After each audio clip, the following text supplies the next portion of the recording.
Bonjour à tous, bonjour à toutes, bienvenue dans le débrief. Comment mettre en place une stratégie agricole efficiente pour atteindre des objectifs réalistes alors que l'agriculture consomme, selon des estimations officielles, plus de 80% de l'eau au Maroc. Et alors aussi que le Maroc est en situation de stress hydrique structurel. Comment assurer notre sécurité alimentaire avec les défis et les difficultés issus de l'environnement international? Comment contourner les effets de la sécheresse de plus en plus récurrente par une politique de l'eau plus efficiente? Faut-il plus ou mieux exporter? Ne faut-il pas exporter? Le Maroc peut-il se permettre d'élargir ses périmètres de culture céréalière, particulièrement hydrophages? Autant de questions auxquelles le gouvernement est appelé à répondre pour atteindre plusieurs objectifs. La sécurité alimentaire, la rationalisation de l'utilisation de l'eau, la fixation des populations rurales dans leur région, etc. C'est pas simple car les avis des experts divergent et que les experts en général ont raison parce qu'ils sont experts. Mais ils divergent. Et ça signifie qu'il y aura des décisions à prendre dans le cadre de la nouvelle stratégie Génération Green et au-delà. Alors, avec nous pour défricher le terrain, ce qui est le cas, sans jeu de mots, ou enrichir ou contribuer à la réflexion, c'est Hassan Ben Abdelrazek. Bonjour et merci d'être avec nous. Vous êtes directeur d'AgroConcept, du cabinet AgroConcept, et grand spécialiste de l'agriculture devant l'éternel, mais ça c'était dans votre vie antérieure et actuelle aussi. Moustapha El-Jay, à partir de Qnetra de Meknès. Bonjour, vous m'entendez? Vous êtes là? Bonjour, cher ami. Bien sûr. Bonjour, merci d'être avec nous. Merci pour l'invitation, c'est Aziz. Marhaba, vous êtes banquier, vous êtes professeur d'économie aussi à la faculté de sciences juridiques, économiques et sociales de Ain Sba. Driss Issaoui, bonjour et merci aussi d'être avec nous. Vous êtes un habitué du plateau, vous êtes analyste financier et vous êtes aussi spécialisé dans les questions agricoles.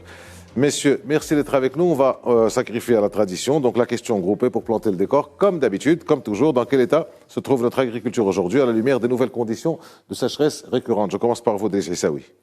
C'est une agriculture qui vit les conditions qui sont les siennes. C'est-à-dire que nous sommes dans une agriculture qui subit de plein fouet les effets de la sécheresse, surtout la récurrence de la sécheresse au Maroc. Et il y a également une grande problématique posée par la pénurie d'eau, qui pose des problèmes de gestion et de rationalisation de l'utilisation de l'eau. Et il y a également cette problématique de lier entre ce qui est produit, ce qui peut l'être et ce qui peut être exporté. Donc finalement, je pense que nous sommes avec une agriculture qui ouvre de grandes possibilités aux agriculteurs marocains, mais surtout pour l'homme politique marocain, elle lui donne la possibilité de pouvoir imaginer l'avenir de manière tout à fait différente de ce qu'ont vécu nos aïeux, nos ancêtres. Donc, je pense que l'agriculture est un secteur qui pose problème, qui peut résoudre des problèmes aussi, et c'est ça la difficulté à résoudre. Donc, je pense que c'est un secteur important pour lequel il faudra accorder l'importance qui est la sienne. Et d'ailleurs, le Maroc, il a, dès très tôt à l'indépendance, a déclaré que le Maroc était un pays agricole. Beaucoup de spécialistes considèrent... D'autres ont dit qu'il était plutôt rural. Absolument rural, etc. Donc ça, c'est une problématique, on peut y revenir pour discuter. Alors, secteur important, oui, effectivement, c'est 40% le rural, c'est 40% à peu près de la population. C'est le secteur agricole, c'est à peu près 14-15% du PIB. Alors, oui, effectivement, vous avez soulevé un problème, c'est imaginer l'avenir. Comment il sera cet avenir? Encore faut-il pouvoir l'imaginer. Hassan Ben Abdelrazek, à vous, même question, état des lieux général. Écoutez, moi, j'ai une vision un peu contrastée. L'agriculture marocaine, c'est une agriculture qui a de grands succès, qui a des exploitations de pointe, qui a maîtrisé des problématiques d'aléas climatiques, de conditions de production plus difficiles, et qui a réussi à s'insérer de manière efficace dans les marchés les plus difficiles qu'il peut y avoir, les marchés européens en particulier, qui sont très normés, régulés, qui sont très exigeants en termes de qualité, en termes d'utilisation des pesticides, etc., etc. Donc on a des pôles d'excellence, on a des réussites incontestables, et une partie de l'agriculture qui est plus émergente et qui présente des caractéristiques tout à fait intéressantes, alors qui procède de l'agriculture traditionnelle, c'est-à-dire de l'agriculteur de nos grands-parents et de nos arrière-grands-parents, mais qui est portée aujourd'hui par des entrepreneurs agricoles, des jeunes entrepreneurs agricoles qui prennent l'exemple des entreprises plus capitalistes et qui essayent de le mettre en s'appuyant sur les atouts territoriaux, les atouts familiaux, etc. Donc plutôt bien, je veux dire, par rapport à beaucoup de pays, plutôt bien. Des points noirs, on a des vrais problèmes sur le foncier agricole, je veux dire la problématique du foncier agricole. Comment est-ce qu'on aide à la formation d'exploitation? Comment est-ce que les terres sont allouées de manière efficace? On a un gros point noir. On a un deuxième point noir qui est cette question de l'eau, mais plus du partage de l'eau entre les différents secteurs. Je veux dire que... Secteur ou région? Pas entre régions, mais entre secteurs. Je veux dire que... Si on fait des projets d'investissement et qu'on développe des périmètres d'irrigation et qu'on met des usines de betteraves et qu'on développe une filière laitière, etc., sur des périmètres d'irrigation, il faut savoir que si ces périmètres d'irrigation ne reçoivent plus d'eau, c'est tous ces investissements, qu'ils soient publics, privés, collectifs, qui sont remis en cause. Et à mon sens, cette question-là, elle est importante dans le contexte actuel. Il faut reconnaître la priorité aux besoins d'alimentation en eau potable, c'est une évidence, mais il faut aussi trouver les bons équilibres entre l'eau destinée à la production agricole et l'eau destinée à l'alimentation humaine. Toute la problématique, vous allez essayer d'y répondre tout au long de cette émission. Mustapha Al-Jay, donc toujours même question. Comment se trouve, dans quel état se trouve l'agriculture? Pour compléter ce que ont déjà dit nos deux éminents intervenants, moi je pense que le bilan est globalement positif. Et peut-être il y a bien évidemment quelques points faibles auxquels il faut remédier, notamment la problématique de l'eau qui a été développée un peu par le professeur Razer. Selon les statistiques dont j'ai pu disposer, 70% des agriculteurs ont plus de 65 ans. Et on a encore la problématique du foncier, comme ça a été évoqué. Il y a encore 1 million d'hectares à valoriser. Je reviens à vous. Alors, on parle, agriculture est un pôle d'exportation par excellence. Hein. Ça a été fait. Ça a été l'un des objectifs du plan Maroc Vert aussi, de doper les exportations. Ça a été fait. Alors, quelle est la structure de notre commerce international en matière agricole? Qu'est-ce qu'on importe? Qu'est-ce qu'on exporte? La balance commerciale agricole, rien qu'à ce niveau-là. L'hydrique, on en parlera tout à l'heure. C'est une balance qui est calquée sur la structure du commerce extérieur du Maroc. On exporte vers où? Vers l'Europe, essentiellement. Pendant longtemps, on a exporté un certain nombre de produits sur le marché européen. Il y a eu une évolution entre-temps. On n'est pas resté que sur le marché européen. Sur le marché russe, il y a aussi quelques exportations qui étaient dirigées vers les États-Unis, vers l'Angleterre maintenant. Mais les exportations du Maroc n'ont jamais eu justement cette ligne directrice qui leur permet d'évoluer de manière équilibrée, de manière stable, de manière permanente vers un marché qui permet justement de regarder cette problématique de manière intéressante. Aujourd'hui, on est où? Nous sommes dans un système qui permet à l'agriculture marocaine de pouvoir justement se développer, et c'est ce qu'ils sont en train de faire.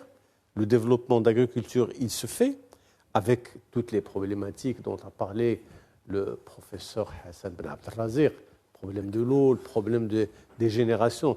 C'est El Jay qui a posé la problématique du vieillissement de la population agricole qui peut être problématique. Pourquoi? Ça veut dire que nous n'attirons plus du sang nouveau au niveau du secteur agricole.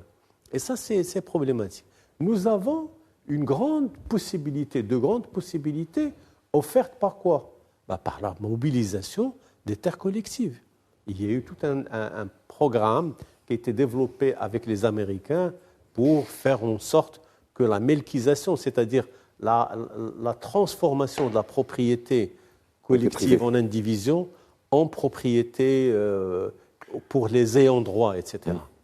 Mais tout ça ne permet pas d'avoir une agriculture capable de répondre à tous les besoins dont on est en train de parler. D'abord, subvenir aux besoins de la population interne. Ça, c'est important. Subvenir aux besoins, ça veut dire quoi? C'est regarder ce qui se fait sur le territoire, voir un peu les divergences qu'il y a entre tel ou tel territoire et faire en sorte que les choses changent. Les changements, nous sommes obligés de les apporter. Et les exportations suivent tout le travail qui est opéré par les pouvoirs publics. Et les pouvoirs publics, ils regardent un peu cette offre diversifiée que nous avons. Nous avons des problèmes d'irrigation, des problèmes de pénurie d'eau, des problèmes de main-d'œuvre, des problèmes d'investisseurs qui ne se rajeunissent pas et qui vieillissent de plus en plus. Donc tout ça, ça fait que nous sommes dans une problématique où tout le monde cherche à sortir, disons, de ce système. C'est un système qui reste posé, mais on va essayer de le résoudre, de le dépasser et aller de l'avant. C'est ça le problème, c'est ça ce qui est demandé. C'est comment aller de l'avant, comment sortir de la lorgnette des difficultés et de toutes les conséquences que peuvent subir une agriculture comme celle-ci. Alors, on va rester dans cette question de commerce international avec vous, Hassan Ben Abdelrazek. Il y a beaucoup de choses qui se disent actuellement. On exporte de l'avocat, on exporte de la pastèque, on exporte de la tomate, et ce faisant, on exporte l'eau qui est à l'intérieur. Et il y a cette notion de balance de l'eau, balance hydrique qui se pose. Vous avez des contributions là-dessus. Est-ce que vous pouvez nous expliquer en quoi ça consiste et tordre le cou aux mauvaises informations s'il y en a ou confirmer celles qu'il y a? Ok. Donc, je vais citer un certain nombre de chiffres qui ont été présentés à l'occasion du salon par les experts de la Banque mondiale et que j'ai trouvé très intéressants. Alors, on va d'abord tordre le cou à la notion qu'on exporte de l'eau dans la tomate. En réalité, ou dans les avocats, on n'exporte que le fruit. Le fruit peut avoir 80% de contenu en eau, mais ce n'est que le fruit qui est exporté. Ce n'est pas l'eau qui est utilisée pour le produire. D'accord ? Alors, donc, a priori, une tonne de tomates, c'est 1 mètre cube d'eau. Ça ne peut pas être plus d'1 mètre cube d'eau. On exporte 500 000 tonnes de tomates, ça fait 500 000 mètres cubes d'eau. C'est une goutte par rapport aux 38 milliards qui sont utilisés par l'agriculture marocaine. 38 milliards contre 500 000. Donc l'enjeu... 38 milliards de mètres cubes.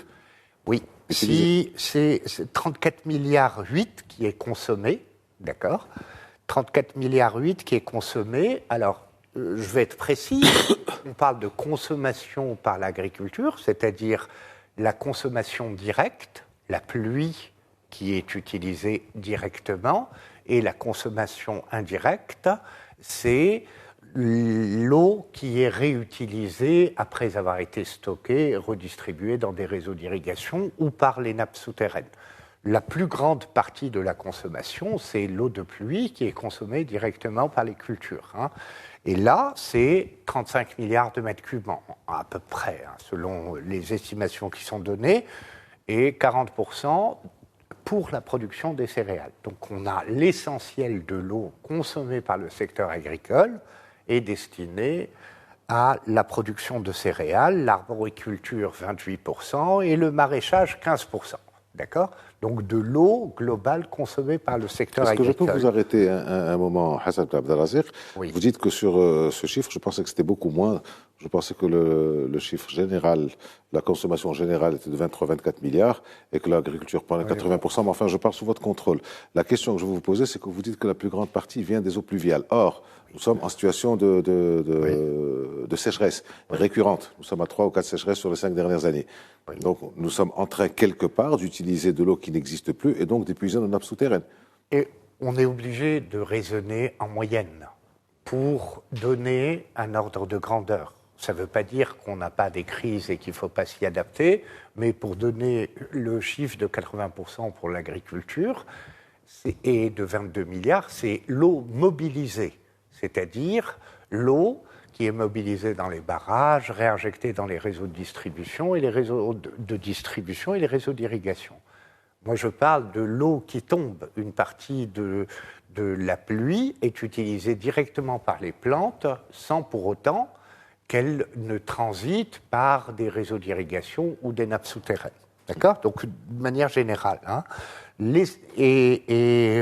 l'essentiel de cette eau, elle est destinée à des produits qui sont les céréales, une partie de l'arboriculture qui est pour les besoins locaux. Alors, ça, c'est la vision actuelle. Maintenant, j'ai déjà dit que les exportations d'eau à l'intérieur des avocats ou des tomates étaient ridicules. Hein. On exporte 1,5 million de tonnes de produits agricoles en tout, ça fait 1,5 million sur 30 milliards, c'est rien du tout. Maintenant, il y a une autre notion que les gens utilisent de plus en plus, qui est de calculer, de prendre les échanges commerciaux et de calculer les consommations en eau qui ont été utilisées pour la production des produits agricoles et de regarder les balances commerciales en termes d'eau. D'accord ? Mais en termes d'eau virtuelle. Ce n'est pas de la circulation de produits, ce n'est pas de la circulation d'eau, c'est l'eau consommée pour la production des produits qui sont échangés. Alors là, les choses sont très intéressantes. C'est-à-dire que le Maroc, à travers l'importation des céréales, l'importation des aliments pour bétail, de certains produits laitiers, etc., est un très gros importateur d'eau. Il importe 20 milliards de mètres cubes par an. À travers les céréales, entre autres, qu'il importe. C'est-à-dire que les céréales que nous importons, l'eau qui a été utilisée ailleurs pour les produire correspond à 20 milliards. Et nous, nos produits que nous exportons, l'eau qui a été utilisée pour l'exportation de nos produits, c'est 1,8 milliard. Donc, 1,8 milliard. Donc, nous avons une balance en eau, entendu l'eau destinée à la production, qui est très, très favorable au Maroc et qui est très clairement alignée par rapport à notre situation. Nous sommes un pays assez aride, nous sommes un pays où il y a du stress hydrique et où, quand on compare les conditions de production des céréales en Ukraine ou au Canada, ou du sucre dans le nord-est brésilien, eux, ils ont de l'eau de pluie qui tombe, donc c'est intéressant pour nous d'échanger comme ça. Sauf que voilà, c'est ce que je vous disais, on importe de l'eau de pluie et on exporte de l'eau souterraine. Maintenant, vous dites des chiffres qui sont de 1 million et quelques de mètres cubes pour les tomates, 30 milliards, vous avez dit combien qu'on importe ? Alors, on importe 20 milliards de mètres cubes et on en exporte 11 fois moins. D'accord ? Pour chaque mètre cube qu'on exporte. Donc c'est 1,5 milliard qu'on utilise, c'est ça, c'est ça. Oui, 1 milliard. D'accord, vous avez dit 1 million, c'est bien ça, il a dit 1 million. 1 milliard. Voilà, je disais bien que c'était pas beaucoup. Alors, je vais être précis. Si on raisonne par rapport aux produits agricoles, les tomates, d'accord, une tonne de tomates, si vous la pesez, elle contient à peu près 850 litres d'eau, donc un peu moins d'1 mètre cube d'eau, d'accord, une tonne de tomates. On exporte 1,5 million de tonnes de fruits et légumes. Donc, au maximum, on exporte 1,5 million de mètres cubes. L'eau contenue dans les produits agricoles que nous Combien il en faut exportons. pour les fabriquer? Alors maintenant, si on regarde l'eau qu'il faut pour les fabriquer, c'est ce que je viens de dire. D'accord. On exporte l'eau utilisée pour la fabrication des produits d'exportation, c'est 1,8 milliard sur les 34 milliards et demi. Et ce 1,8 milliard, il est compensé par de l'importation de 20 milliards de mètres cubes d'eau pour les produits qu'on apporte. Alors, qu'est-ce que ça veut dire? Qu'est-ce que ça veut dire? Ça veut dire Rapidement, comme ça, on donne la parole à Moustapha El Jay. OK, juste, nos exportations de produits, d'accord, valorisent l'eau beaucoup mieux que nos importations de produits. C'est-à-dire qu'en moyenne, la valorisation du mètre cube d'eau par une tonne de tomates, elle est 8 fois supérieure ou 10 fois supérieure à la valorisation de l'eau par une tonne de céréales. Donc l'échange entre les tomates et les céréales nous est favorable en termes de valorisation de l'eau et en termes de balance hydrique. Alors, Moustapha El Jay a écouté Hassan Abdelrazek qu'il n'y aurait pas véritablement de problème d'eau pour la stratégie Génération Green qui remplace donc le plan Maroc Vert. C'est quoi la différence entre les deux? C'est quoi l'objectif de cette nouvelle stratégie sur les 10 prochaines années, ou un peu moins? Alors, le programme Génération Green que Sa Majesté, que Dieu l'assiste, a lancé en février 2020, elle ne remplace pas, à mon sens, Maroc Vert, mais elle vient consolider les acquis. Bon, maintenant, les acquis, on peut en débattre. Du plan Maroc Vert, surtout sur le pilier 2, qui s'intéresse un petit peu aux petits agriculteurs.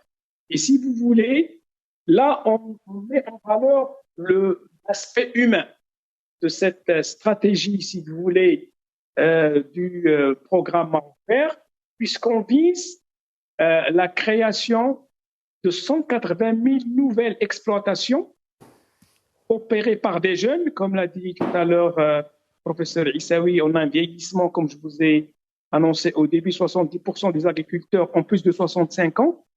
Et on voudrait créer une nouvelle classe moyenne dont le Maroc a grandement besoin pour même je dirais la stabilité, pour fixer les gens et les jeunes diplômés, moins diplômés, les ingénieurs des instituts d'agronomie, les techniciens qui sont formés par différents établissements aussi de la formation professionnelle, et avoir une classe moyenne dans le monde rural, parce que nous avons des grandes problématiques, vous le savez, de l'exode rural et également de vieillissement de ces opérateurs dans le domaine agricole.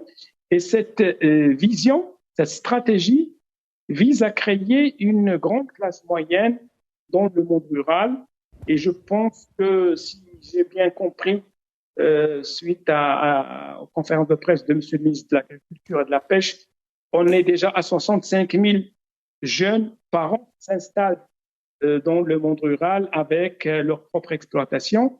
Et si vous voulez, le Green ou Génération Green, c'est plus une consolidation des acquis qu'une substitution au Maroc Vert. Parce que Maroc Vert, pour moi, c'est le grand chantier qui a démarré donc en 2008 et continue pour assurer au Maroc aussi bien une sécurité alimentaire très, très importante de par les incertitudes géostratégiques que nous avons, que nous connaissons.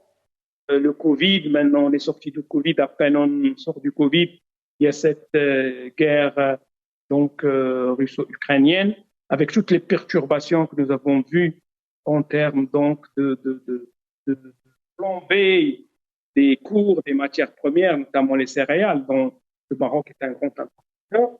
Et bien évidemment, revenir aussi aux cultures céréalières de base qui, à mon sens, sont plus indispensables pour le citoyen marocain que peut-être d'autres cultures consommatrices, bien évidemment, comme beaucoup d'eau, notamment nappe phréatique, et qui peut-être ne répondent pas aux grandes priorités du citoyen marocain. Merci à vous. On reviendra plus en détail dans la deuxième partie de l'émission, la première déjà finie, sur la stratégie déployée et sur les problèmes qui ont été relevés par le rapport dont vous parliez, Hassan Abdelrazek, et fait par la Banque mondiale. À tout de suite, nous nous retrouvons pour la deuxième partie.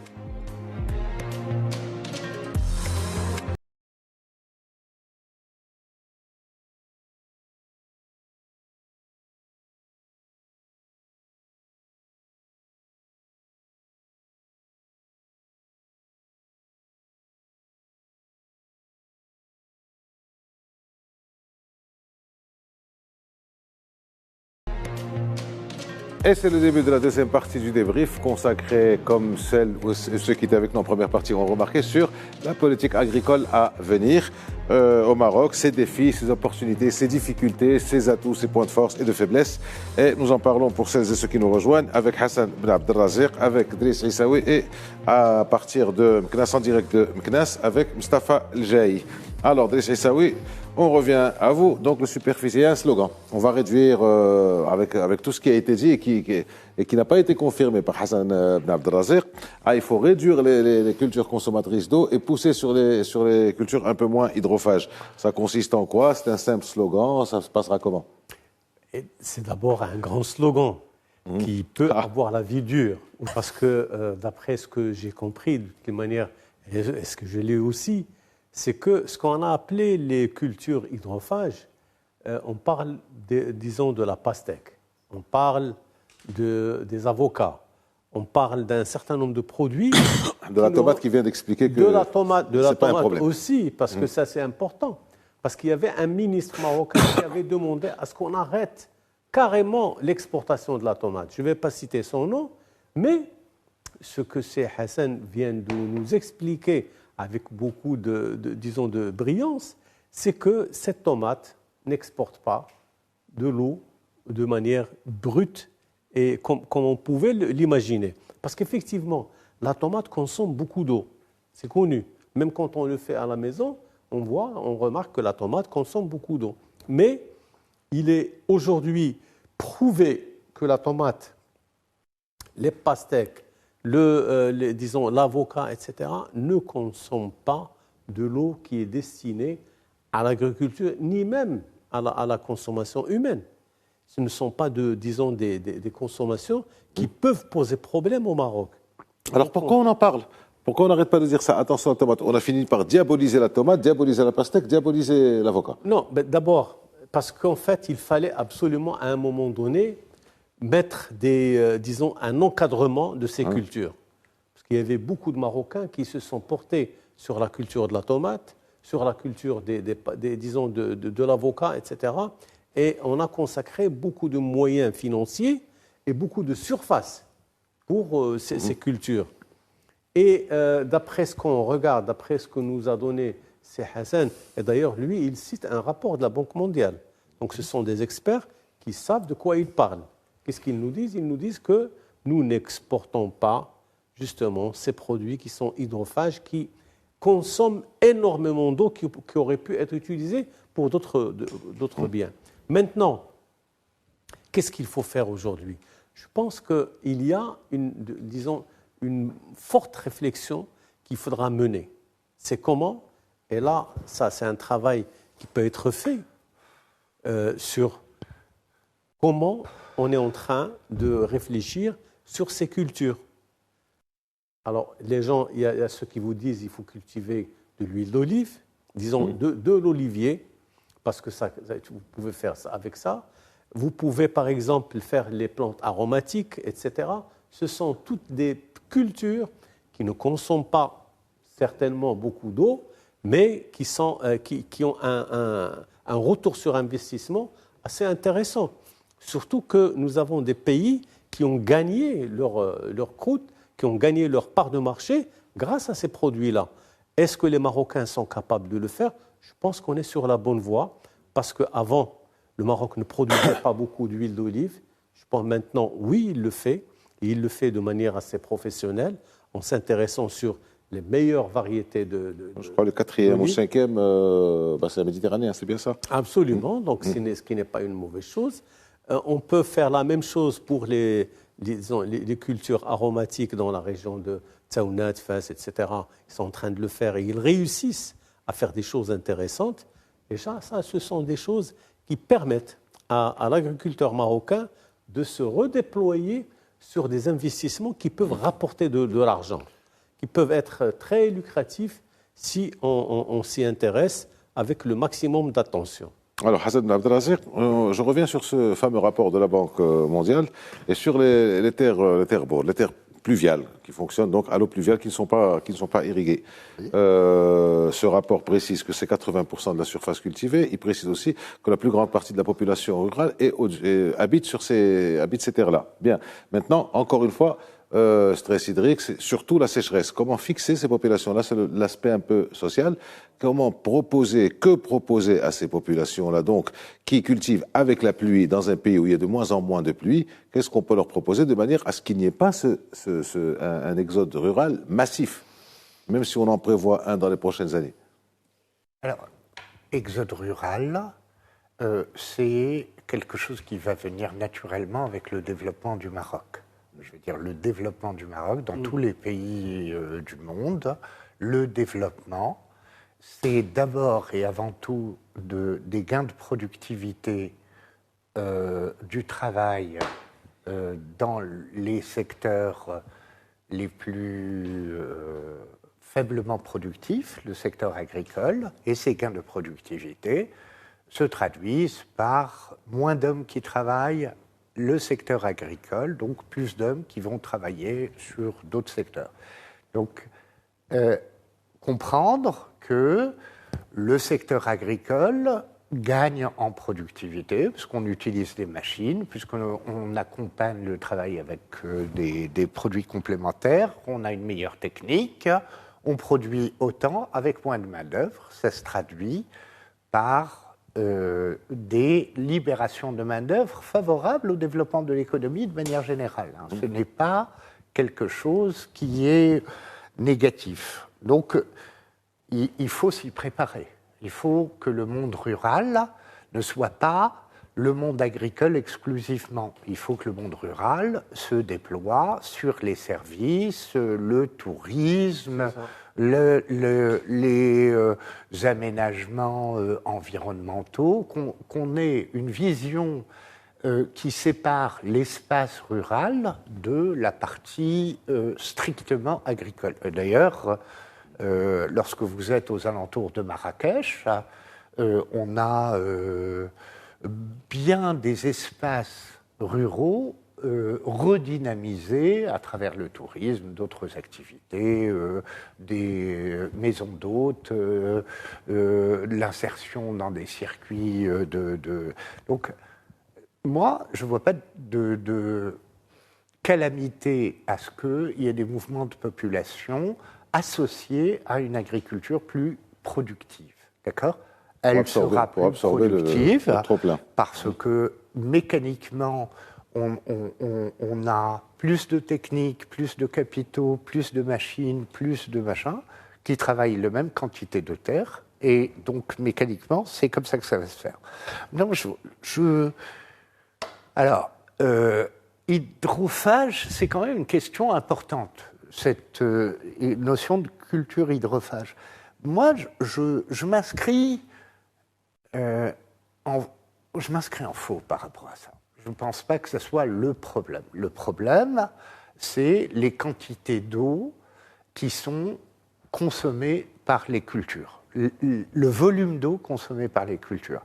Et le volume d'eau consommé par les cultures, il y a un volume en particulier qu'il faut réguler, c'est les prélèvements sur les nappes souterraines. Les prélèvements sur les nappes phréatiques, autant exploiter pleinement l'eau pluviale, ça ne pose aucun problème. S'il y a des volumes d'eau d'irrigation qui viennent des barrages marhaba bihoum, l'exploitation anarchique des nappes souterraines peut être dangereuse. Est-ce que concrètement c'est faisable, ça, Hassan Abdelrazek?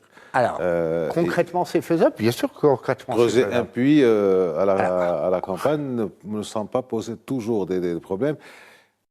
Il faut... nous, on travaille sur un projet dans la région du Massa, d'accord, la région du Massa, au sud d'Agadir, qui vise exactement à préserver la nappe sur la durée, d'accord. Et Sidris a travaillé avec nous sur ça, c'est un projet important. Ce que nous avons fait, c'est nous avons eu des discussions approfondies avec les agriculteurs sur qu'est-ce qu'il y a lieu de faire face à une situation où l'exploitation excessive de la nappe risque de générer une intrusion d'eau de mer qui va détruire toute possibilité de production sur la masse. D'accord ? Donc, on a travaillé avec eux, discuté avec eux pour mettre en place une discipline collective d'exploitation de la nappe. Et on est en train de la mettre progressivement, c'est-à-dire de définir quels sont les volumes qu'on prélève, de comment est-ce qu'on les répartit entre les différents points de prélèvement, comment est-ce qu'on met en place un appareillage pour mesurer les volumes, autant de choses qui sont nécessaires pour une bonne gestion. Parce que si on ne fait pas ça,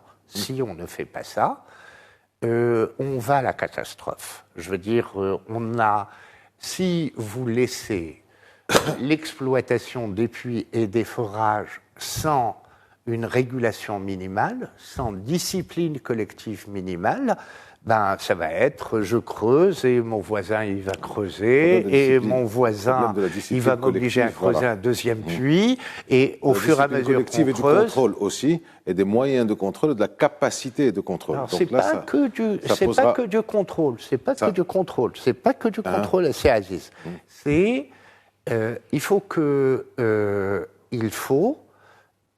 établir un cadre et une concertation et une responsabilisation des acteurs. Les acteurs, ils savent quel est leur intérêt. Vous avez besoin de temps. Je veux dire, un agriculteur, dans cette situation, il sait que si il y a une exploitation anarchique de la nappe autour de lui, la durée de vie utile de son investissement, elle va être réduite à 5, 6, 7, 8 ans, et après il arrête. Okay ? Si vous lui dites qu'on met en place quelque chose de collectif dans lequel il est prêt à s'investir, et il est impliqué, il est prêt à s'investir, il sait qu'il va bénéficier de 40 ans d'exploitation, 50 ans d'exploitation. Donc il peut gagner. Bien compris, Hassan Abdelrazek. Voilà. On va passer, je voudrais, parce que vous citez beaucoup de problèmes, et bien entendu, les solutions vont avec Moustapha El-Jay. Tout ça, ça nécessite de l'argent. Hassan Abdelrazek parle de mécanisation, parle de matériel complémentaire. Tout ça, ça coûte beaucoup d'argent. Or, pour le financement du secteur agricole, et vous êtes banquier, est-ce qu'il y a des produits, au niveau des banques marocaines et pas celles qui s'en occupent principalement, est-ce qu'il y a un véritable intérêt pour le milieu rural et pour le secteur agricole, des produits qui sont développés, des produits qui sont proposés aux agriculteurs? Effectivement, il y a eu une grande dynamique en 2008 quand le programme Maroc Vert a été lancé par M. Arnouch. Toutes les banques étaient enthousiastes, utilisées pour accompagner cette nouvelle dynamique, mais avec le temps, rendu compte, en dehors de la banque spécialisée, qui ont fait son core business et qui est surtout qu'il y a des ressources humaines spécialisées dans toutes les filières, nous avons été confrontés à deux grands problèmes. Le premier, c'est-à-dire financer un secteur avec des formules non adaptées. Je donne un exemple. Quand vous faites, par exemple, de la plantation d'huile d'olive, il faut des durées de différées de 4 ans. Vous ne pouvez pas demander à un opérateur qui investit plusieurs dizaines de millions de dirhams de vous rembourser après 2 ans de différé comme dans l'industrie, or que la production dans beaucoup de domaines et beaucoup d'activités agricoles, il faut un minimum de 4 ans. Quand on parle des dattiers, c'est 10 ans et 15 ans. Donc, les formules n'étaient pas adaptées. La deuxième problématique, c'était les ressources humaines. Et en dépit de tout cela, essentiellement des grandes banques marocaines de la place ont essayé d'accompagner, mais il faut l'avouer qu'il y a une carence de ressources humaines qui maîtrisent les secteurs et qui sont spécialisés. Ajouter à cela des années de sécheresse consécutives qui ont mis à mal beaucoup d'opérateurs. Donc, je ne vous cache pas que l'exposition du secteur bancaire reste un petit peu limitée, parce que même les règles prudentielles qui sont aux normes internationales et imposées par la Banque al-Maghrib ne peuvent pas s'appliquer au secteur agricole. C'est pour cela que je pense que la banque principale, elle en fait son core business, elle accompagne. 2 ou 3 grandes banques nationales font un effort, mais le reste du secteur bancaire, c'est mon point de vue personnel, n'accompagne pas, voire même il y a des banques qui, pour être honnête, ne veulent pas s'aventurer sur des métiers qu'elles ne maîtrisent pas, où il y a beaucoup d'aléatoires. Alors, Mustapha Al-Jaï, vous êtes aussi vice-président de la commission TPME de la CGEM. Est-ce que la CGEM s'implique aussi dans cette question avec les banques? Enfin, tout le monde est représenté à la CGEM. Est-ce qu'il y a le boulot qui est fait à ce niveau? Bien évidemment. Donc, la CGM est très impliquée. Elle accompagne, elle a toujours accompagné le programme Maroc Vert. D'ailleurs, elle est toujours été fortement représentée avec toutes les fédérations dans l'accompagnement du programme Maroc Vert.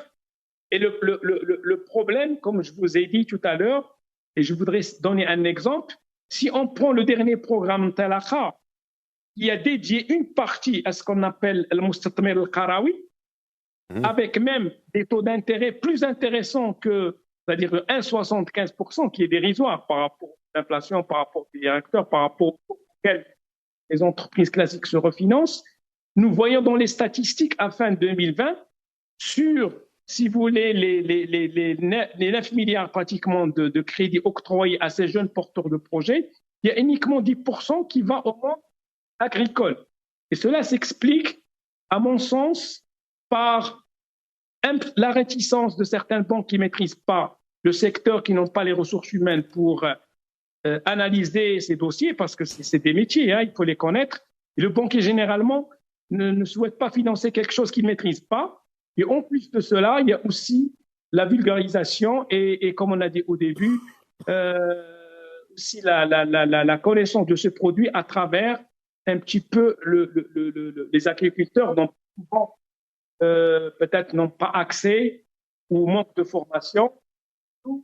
Une fois, la nécessité d'accélérer ce programme de Green Generation pour avoir une classe moyenne avisée, cultivée, des ingénieurs agronomes qui prennent le risque, investissent, parce qu'en plus de toutes les subventions de l'État, que Dieu sait, elles sont assez importantes, que le ministère octroie, il y a également des formules de financement à des taux concessionnels et même avec la garantie de l'ex-CCG.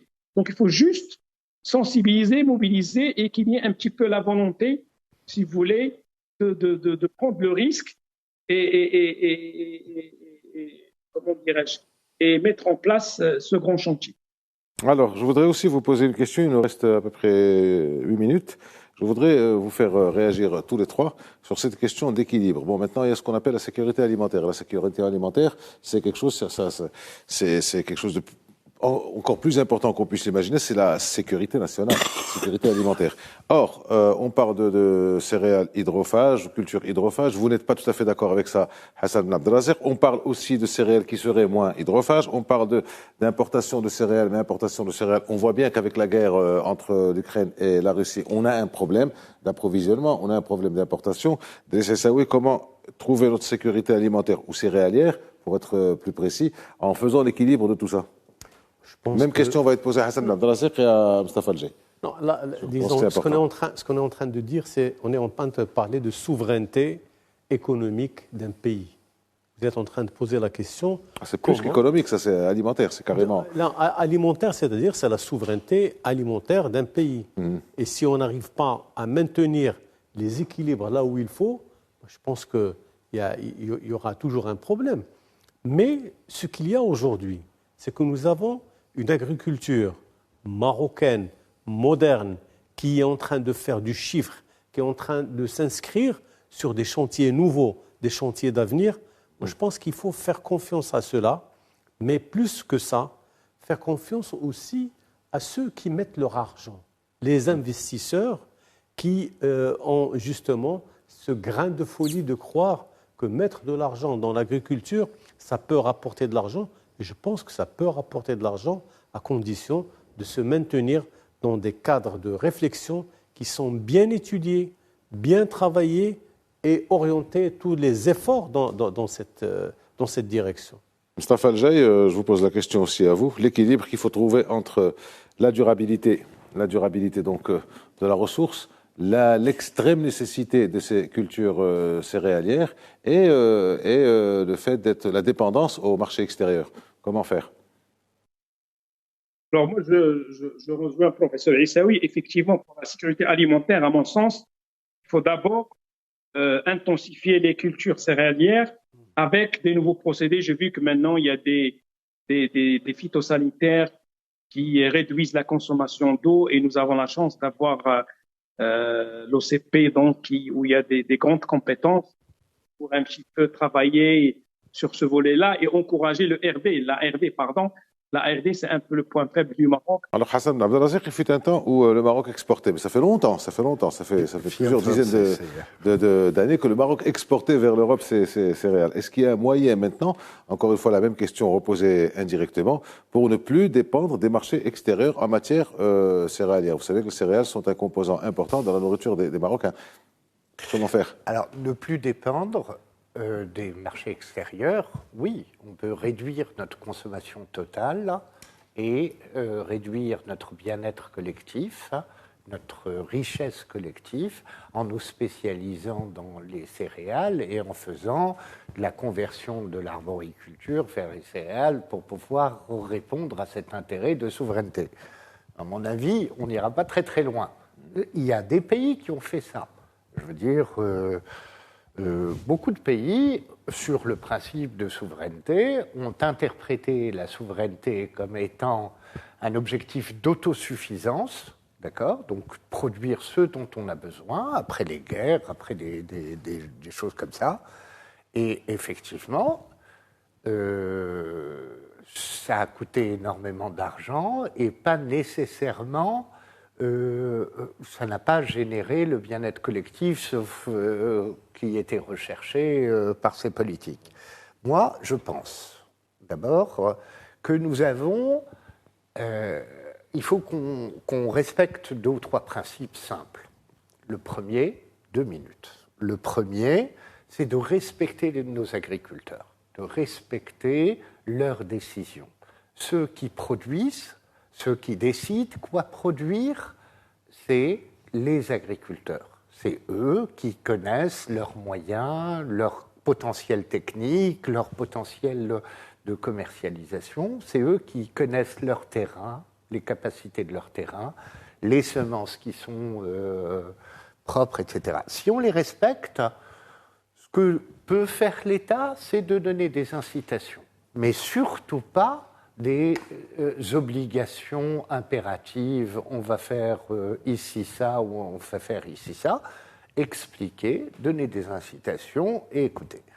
Du point de vue économique global, nous avons tout intérêt à continuer notre spécialisation, c'est-à-dire de continuer d'exporter des produits qui, relativement, en termes d'échange d'eau, nous rapportent plus d'eau que ce qu'on donne. C'est-à-dire, fondamentalement, continuer d'exporter des fruits et légumes, parce que c'est notre